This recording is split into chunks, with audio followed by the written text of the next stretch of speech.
Say the windows are open, the air is running through my hair. I'm starting to sweat a little bit, and my busy week continues to move forward. It is time to talk about everything that Warner Brothers showed off at CinemaCon yesterday. And once again, I would like to thank Discussing Film. It is, yeah, Discussing Film for putting all of this information on their website, and also posting all throughout on their socials about everything that has been going on at CinemaCon. I think today's I think there's two: Universal and Focus Features, and then Amazon MGM. So there's gonna be quite a few videos tomorrow from CinemaCon. So be sure to be on the lookout for that. But let us talk about everything that is going on, or everything that was talked about yesterday during the Warner Brothers panel. Let's just start off with some of the quick kind of highlights and confirmations that didn't have like any footage accompanied with it. Sean Baker, the Academy Award-winning director who made Anora, he is making Ti Amo, and which I assume is a movie, and it will be released under Warner Brothers' new label Clockwork in 2027. Andy Serkis's new Lord of the Rings-centric movie, The Hunt for Gollum, is confirmed for a December 2027 release. I'll be sure to tell my family about that, or at least my parents, because they are really big into Lord of the Rings, so I think they would get a kick out of that. Bad Fairies is a new animated family fantasy that has Cynthia Erivo. Evildead Wrath is going to be a new spin-off movie inside of the Evil Dead franchise. Margie Claus, a new animated family film centering around saving Christmas that has Melissa McCarthy in it. Sam Esmail's Pain Carefully, not much else from that. Tim Miller has a new movie called Shiver that has Keanu Reeves, and it is a new action thriller about surviving sharks. Two movies from Zach Cregger, one which is called The Flood, which is an original movie, and his weapons prequel Gladys, which also has a confirmed release date for September 8th of 2028. It will be very interested if they are able to get Amy Madigan back for this. Academy Award winner, I should say, Amy Madigan. Gladys was such a unique character, and I'm glad that performance got recognition at the Academy Awards, and I'll be very interested to see what they do with this Gladys movie. But we have a ways away in figuring out what that might be, because it's coming out in 2028. Baz Luhrmann, of course, the director that gave us two Elvis-centric movies, one being the movie with Austin Butler, and then the Elvis Presley in concert, his lost footage from Vegas. He is giving us a new movie, Joan of Arc. Not much else on that. The Revenge of La Laura. I probably butchered that horribly. Conjuring First Communion. That is going to be the latest sequel in the Conjuring franchise. It will be interesting to see because I did go see Nun 2, and the post-credit scene for Nun 2 was Ed and Lorraine answering the call, I assume the presumed call of the nun at the forefront, our hero, our protagonist nun character from that movie. So it may be a tie-in with that. We'll see. We'll see if Ed and Lorraine are back for this one. But it will be interesting nonetheless. A new Game of Thrones IP is coming out. Aegon's Conquest. I hope I pronounced that name correctly. It'll be the first movie based off of the hit HBO TV franchise. That started out really, really well and then, stumbled in its last moments and has found new life through Knights. I think the show's called Knights of the Seven Kingdom and House of the Dragon. It's found new life through those avenues. This makes me so happy to read. Final Destination 7 is not only confirmed, but we have a confirmed release date for it, May 12th of 2028. Final Destination Bloodlines, I think, was one of the best entries into the franchise. It might have edged out 2 for me as my favorite movie in the franchise, but I'm very intrigued to see what they come up with for Final Destination 7. And then an Ocean's prequel that will star Margot Robbie and Bradley Cooper as Danny Ocean's mom and dad, infiltrating the Monaco Grand Prix as spies in 1962, and it's being written and directed by Bradley Cooper. I've not seen any of the Ocean's movies, so I may need to do a little bit of homework on that before catching this one, because it does sound intriguing off of the concept, so I might need to do a little bit of looking on that. Alright, let us get into the stuff that had footage. First up, probably Warner Brothers' next big release this year, Mortal Kombat 2, which is coming out in May. So in just a little under 2 months away.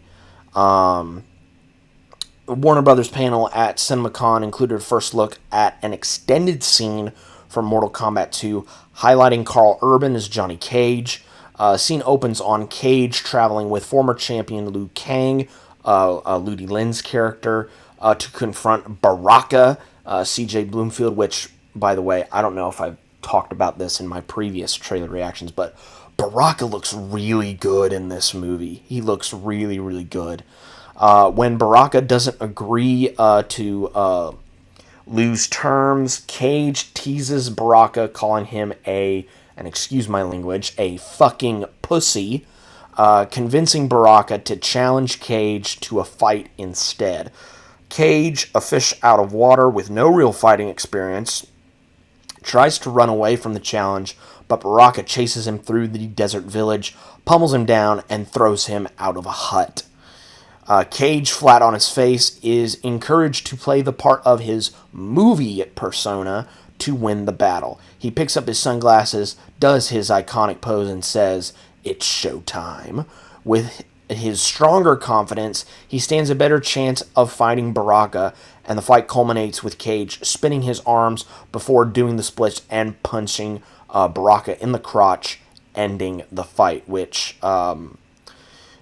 Johnny Cage doing that, going into the splits and punching the opponent in the crotch, I believe is Johnny's X-Ray in MK10. I know this because I have played a fair bit of MK10. My go-to was always who is the Western character? Aaron, I think his name is Aaron Black. And I would just always spam the rifle. I just always spam the rifle moves, if I'm being at all honest. Fans will be happy to know that plenty of his fighting style and kicks are taken straight from his moveset from the Mortal Kombat games. Urban slips into his role as Cage very well, capturing the cocky movie star with humor, gusto, and charisma.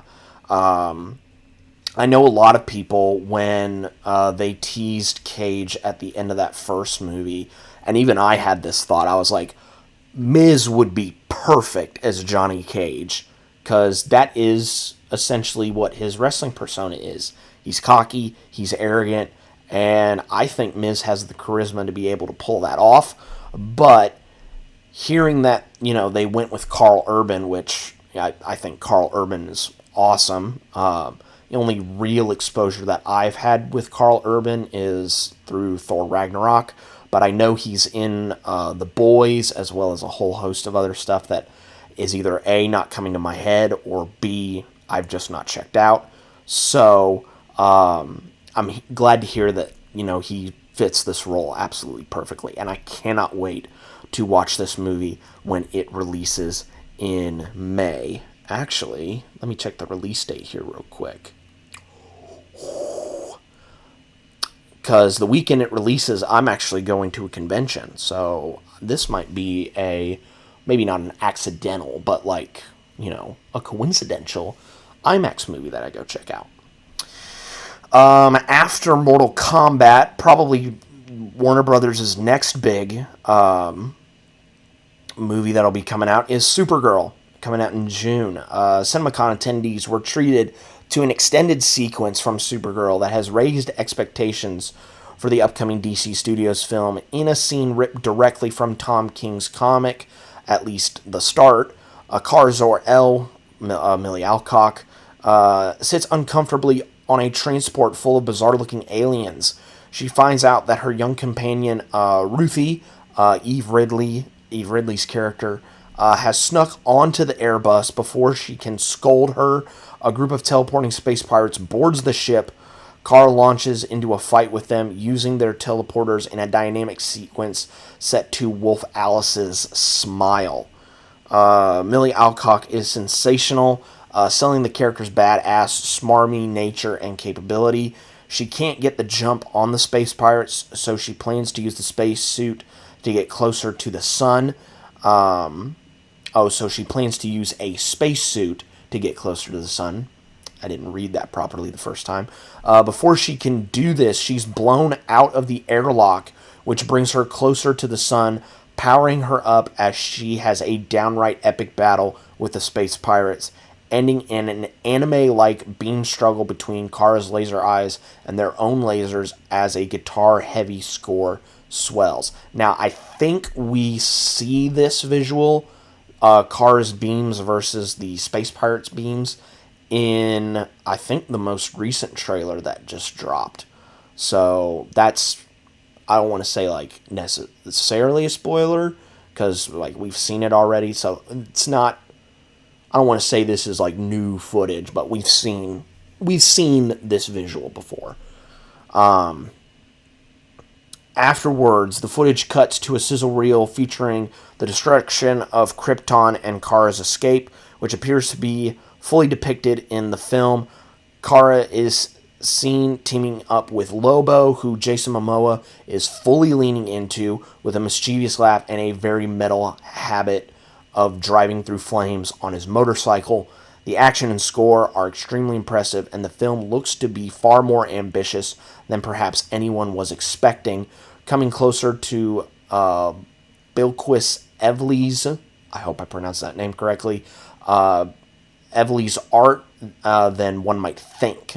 Brilliantly navigating wry comedy and a hard edge, the Supergirl footage instills a strong sense of confidence. I'm excited to check this out. That footage and just the way that it's described makes it feel like this is going to be really, really epic, mixed in with really good beats of emotion. Because you got to remember, Kara is in a race against time to get some antidote to save Crypto. So there's going to be lots of emotion, but I guarantee you a lot of action with some comedy sprinkled in. And I think that is going to make for a really, really good movie. So, again, I'm excited to check this out when it releases in June. Next up is Evil Dead Burn. Evil Dead fans have a veritable feast on their hands with Evil Dead Burn. The trailer starts with a very different, grungy, desaturated look than Evil Dead Rise, as a woman stands in fear, looking at a door about to open. A man and woman walk in, terrified, mumbling, when the door slams open, revealing a deadite with a car seat going all the way through the head, all the way through her head, which she removes slowly, almost gleefully.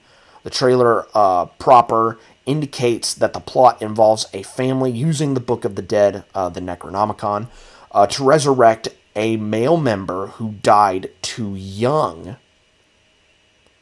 Very intriguing. Once the Necronomicon is used, the entire town around them seems to be under possession. Okay, that sounds awesome. that sounds really good. Let me continue.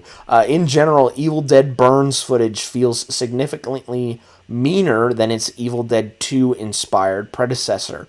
The Deadites are vicious, severing fingers in car doors, spontaneously combusting themselves, leaping to the tops of roofs, and scaring a male protagonist so bad that he falls into a dishwasher and stabs himself in the back with knives. Dude, that sounds awesome. The camera work is unhinged, going every which way as an overwhelming feeling of dread fills the screen. Evil Dead Burns' final shot of the trailer sees a deadite or female protagonist slowly walking through fog, bathed in red. Evil Dead Burn, Evil Dead Burn looks like a truly original spin on the franchise with total visceral experience prioritized. Yeah, just by the way that the footage is being described, Deadites severing fingers, scaring a dude so badly that he falls on in a dishwasher and he gets stabbed in the back with knives. Like, this, granted, I've only heard what happens in like those first three Evil Dead movies. Evil Dead 1, 2, and Army of Darkness. I've seen bits and pieces of the 2013 Evil Dead movie that Fede Alvarez made, which is really bloody and really gory. Excuse me. And I've seen a fair chunk of Evil Dead Rise, which I feel like is the merger of the two worlds, where there is a lot of gore, a lot of blood, but also like its fair share of hopeful moments mixed in with some comedy. So it's like it's the best of both worlds, essentially. But this one sounds like it's just going to be violent, bloody, and absolutely terrifying, and I'm all here for that. So I definitely have this one circled on the calendar when it comes out in July. Next up, we have The End of Oak Street, which I recently did a trailer reaction, or I should say, reacted to the teaser trailer for this movie. Patton Oswalt introduced CinemaCon attendees to an exclusive teaser for The End of Oak Street, a brand new film from David Robert Mitchell, centering on a family living in a typical suburban home whose lives are disrupted by strange new events. The trailer opens on Ewan McGregor and Anne Hathaway sitting in the living room with their children, wrestling with the revelation that their house has been transported to another time. We are shown the family outside their home, staring at a giant chasm at the end of their street. Their number one priority? Survival. We are shown a sequence of McGregor and Hathaway boarding up their homes. Suddenly, a large creature chases children down the street. It's revealed to be a large, feathered dinosaur before it cuts to a title card. The End of Oak Street seems like a mix of a home invasion movie and a paranoia thriller like Signs. Audiences are promised an equal amount of musing on family, faith, and the potential end of the world, as well as suspense and action. So yeah, that was definitely... I also kind of got the feeling of... I swear there's also been another movie where, a family... Oh, it also kind of reminds me of the original Jumanji movie, in a way, where the family is... I don't want to say trapped. Well, yeah, they're kind of trapped. They're trapped into playing this game, but then the elements of the game start to manifest itself in real life. And it's not until someone like wins the game that everything just kind of reverts back to how it was, essentially. So that's also the vibe that I'm kind of getting from this movie, as well as the footage that I've seen and the trailer description that I just read. But I think it'll be very interesting. J.J. Abrams is, he's known for his mystery box movies in the way that he markets them. So I think there may be something else hiding somewhere. But we'll just have to wait and see when the movie comes out in, when did it say? August. So we'll just have to wait and see. We have a movie called Practical Magic 2. I didn't know they made a Practical Magic 1. So this is going to be news to me. Candles lit up the theater as Sandra Bullock and Nicole Kidman made a dramatic, witchy entrance onto the stage at CinemaCon to introduce a brand new exclusive look at Practical Magic 2, the long-awaited sequel to the cult classic 1998 movie. Well, there's the reason why I don't know this movie, because it came out before I was even born. That's why I don't know this movie. The trailer reacquaints audiences with the Owen sisters and their magical home, and we see them making potions in the gardens and greenhouses. We are introduced to the sisters' nieces, played by Joey King and Maisie Williams. Those are two good actresses. Sally and Jillian are now tasked with mentoring a multi-generational family of witches, all the while they are visited by a mysterious man played by Lee Pace. A mysterious remix of Coconut by Harry Nilsson plays over the trailer as we see the family go on an adventure, working together to break a curse. Kidman quoted her iconic AMC intro, and Bullock promised a welcome return to the old cast, a rebuilding of the signature house, big night margaritas, new characters, and a faithfulness to Alice Hoffman's novel. The teaser does a good job of capturing the whimsical tone and themes of sisterhood that the original film was known for. So yeah, this is definitely one that I'm going to have to do some homework on, because, yeah, like I said, there's a reason why I don't know this movie, is because it came out well before I was born. So, yeah, I'm definitely going to have to do some homework on this, or, this may end up being one that I might not check out. We'll have to see. We'll have to see what happens with that one. Next, we're going to be talking about Digger, the new movie from Alejandro Inarritu. I hope I said his name correctly. CinemaCon attendees were treated to the first ever footage from Alejandro Inarritu's Digger. The extended trailer is absolutely bonkers, beginning with a haggard Tom Cruise as Digger Rockwell, an industrialist living in a secluded mansion in the woods. He's foul-mouthed, balding, and sports a thick country accent, treating everyone with disdain other than his cat. When an employee at one of his own oil drilling sites reports that methane is causing water to flow up, disrupting the ice shelf, Digger curses him out, telling him to continue as usual.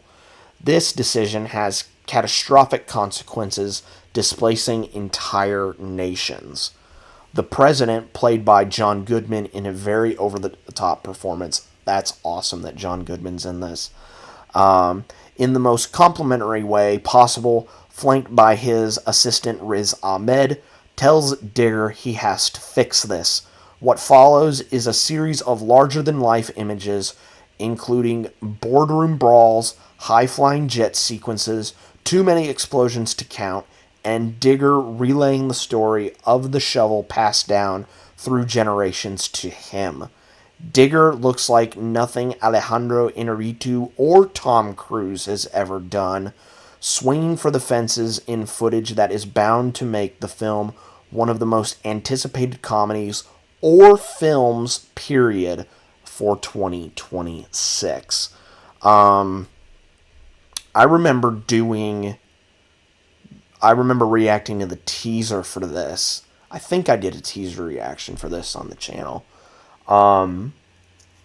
And I find it absolutely hysterical that this is the first movie, well, maybe not the first movie, but it's the first high-profile movie that Tom Cruise has done since basically being done, for now anyway. I'm sure he might come back to the Mission Impossible movies. And it sounds like this movie is going to be absolutely cuckoo bonkers. And you know what? I'm all here for that. And it also sounds like, what is the name of Tom Cruise's character from Tropic Thunder?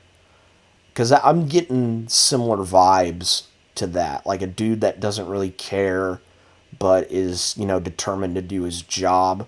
Like, that was essentially Tom Cruise's character in Tropic Thunder, right?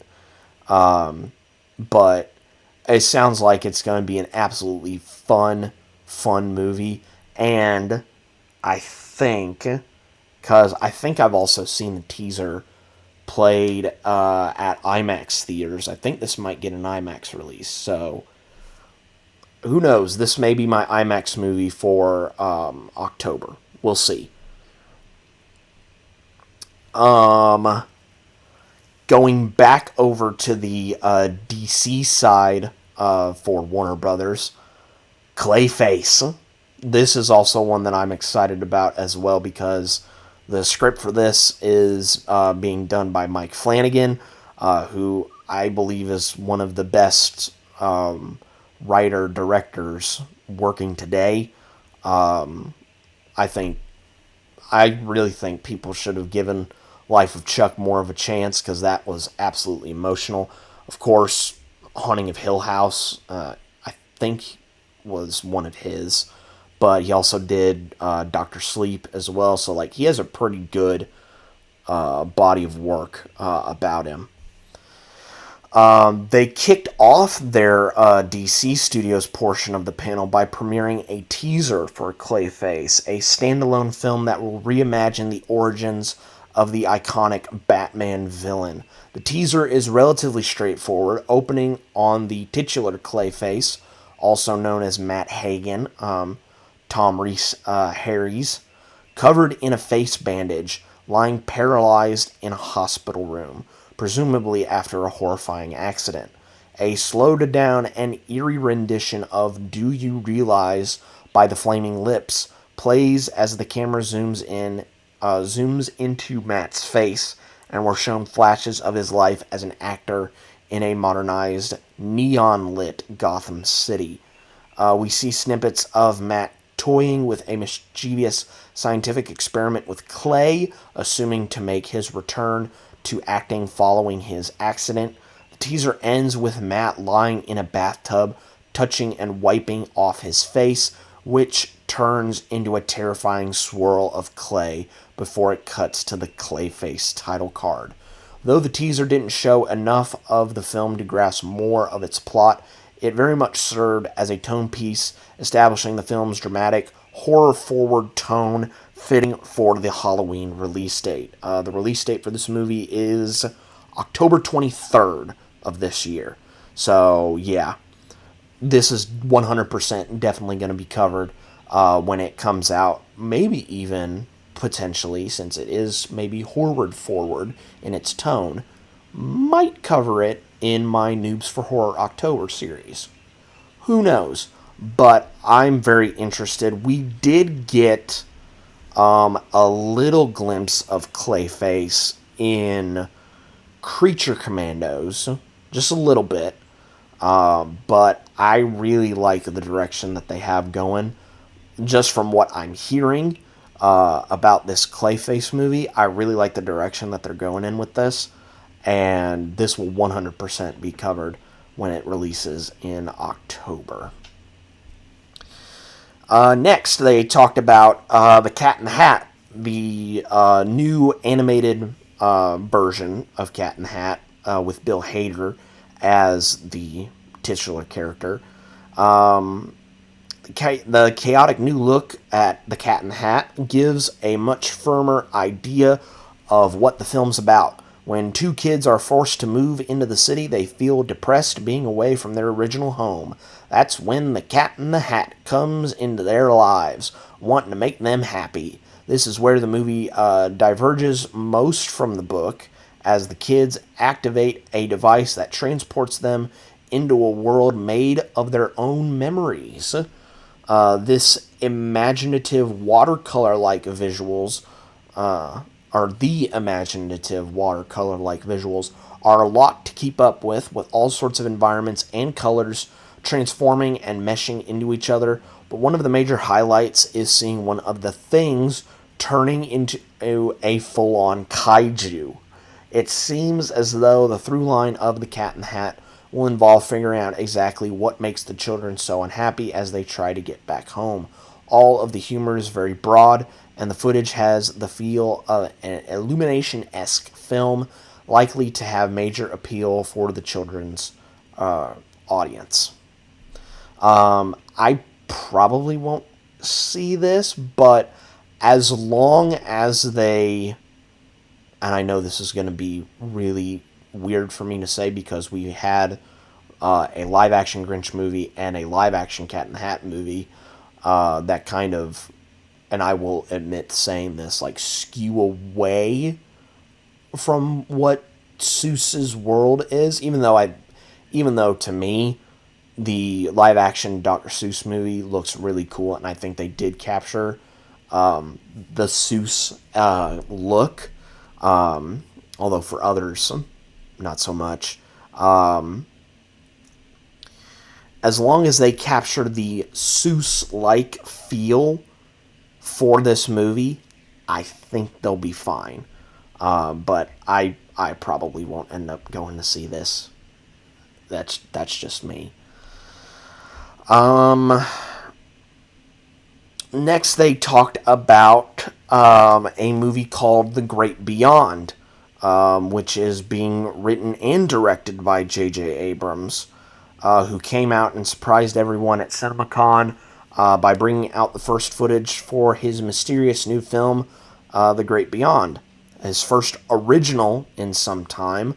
The Great Beyond's teaser doesn't tell us much, indicating a classic Abrams mystery box. The trailer begins with an H.G. Wells quote on a retro computer. A voiceover indicates that our protagonists are searching for something.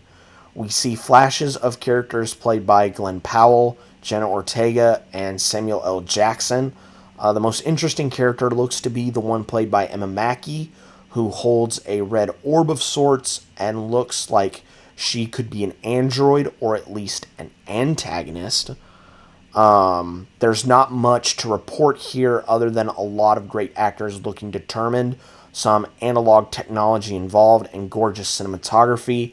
There are plenty of enigmatic images, such as a painted rainbow wall and the aforementioned red orb, along with a final shot of Glenn Powell and Jenna Ortega running towards something for fans to pore over. J.J. Abrams is truly returning to the Super 8-esque style he became famous for better or worse. Like I said, J.J. Abrams, very much, a man known for his mystery boxes, and this definitely seems like it is one.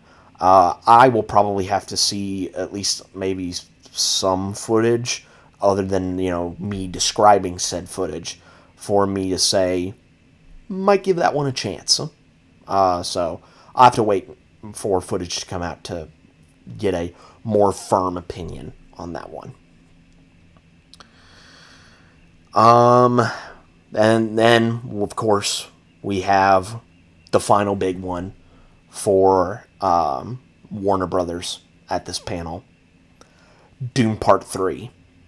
Now, you will have no doubt seen that tickets for the IMAX 70mm showings of this movie went on sale and then immediately became sold out. Yeah, I wasn't lucky enough to snag me a ticket, so I'm going to have to wait until there are more show times so that I may have a chance to go and see this movie in that glorious format. But yeah, I'm definitely gonna try and see this in IMAX 70mm. And I think that's probably the reason why Doomsday might push up its release date so that they have at least a week where they're in IMAX before Doom 3 completely takes over the 70mm locations for, I would say, probably a little while. I think I saw the post on Twitter from Discussing Film that they showed, I think, the first 7 minutes of Dune 3, which we're going to talk about in this footage description here. Fremen in still suits stormed the stage at CinemaCon to chant and introduce director Denis Villeneuve and his cast to discuss the grand finale to his Dune trilogy. Dune Part 3, that was the end of the previous sentence, my bad. The audience was then treated to the first 7 minutes of the film. The footage opens on rectangular ships full of Fremen soldiers waiting for deployment. They talk about water falling from the sky on the battlefield, and they land and disperse on a stormy and barren planet. There's a small moment of quiet before a mechanical turret cuts through the fog and cuts down the Fremen. The soldiers take cover and try to destroy the turret with a shield piercer, but the rockets are deflected back. Finally, a beam from above destroys the structures the Fremen are taking cover in.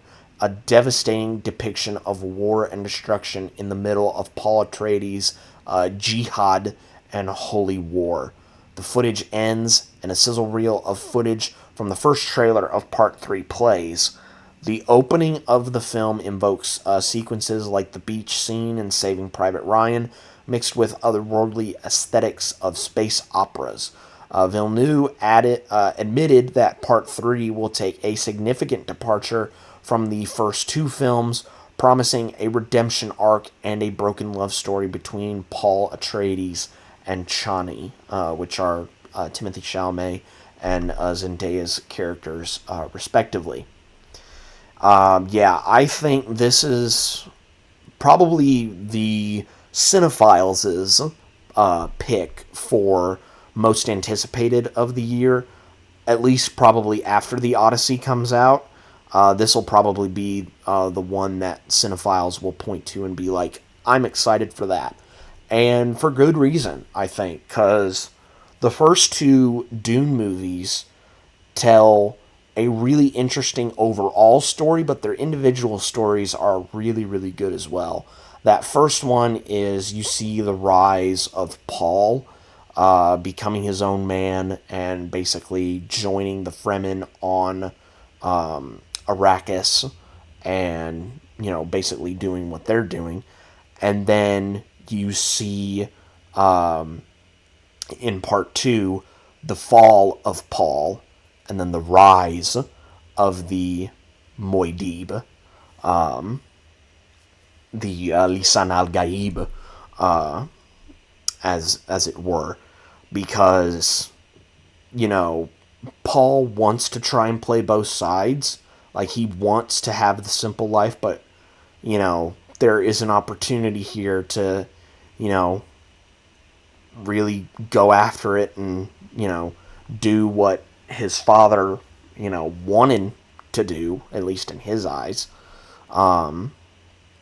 And with the third movie taking a big time jump to the fact that we are seeing a grown-up Alia in this movie, played once again by Anya Taylor-Joy. This will be like Denis Villeneuve said, a very interesting movie to say the least, that I think everyone has circled on their calendars for December. But there you have it. That is everything that was discussed at the Warner Brothers panel at CinemaCon.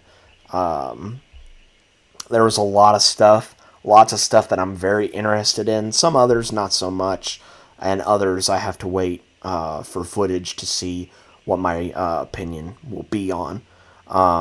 But everything looks and sounds really, really cool, and I look forward to seeing all of these, well, most of them, in the upcoming years from Warner Brothers. But what did you guys think of all the Warner Brothers announcements from CinemaCon? Let me know down in the comments below. But I think that is going to be pretty much it for me on this one, guys. Be safe out there, and I will catch you guys next time.